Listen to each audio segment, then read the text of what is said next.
In this video, I'll show you how to set a spending limit in Meta Ads Manager. Start by signing into your Meta Ads Manager account and make sure you're in the correct ad account. Next, click the menu in the top left corner and select Billing and Payments.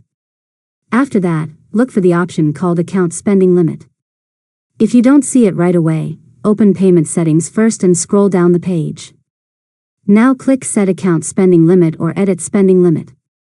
Next, enter the maximum total amount you want your ad account to spend. This will act as a hard limit across all your campaigns. After that, click Set Limit and confirm your choice. Now Meta will automatically stop delivering ads once the spending limit is reached, and your campaigns will pause until you increase or remove the limit. If you ever want to update it, just return to Billing and Payments and adjust the amount.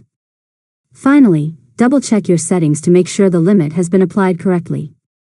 And that's it. You've successfully learned how to set a spending limit in Meta Ads Manager. If you found this tutorial helpful, make sure to subscribe to Learn Mode Lab for more tutorials.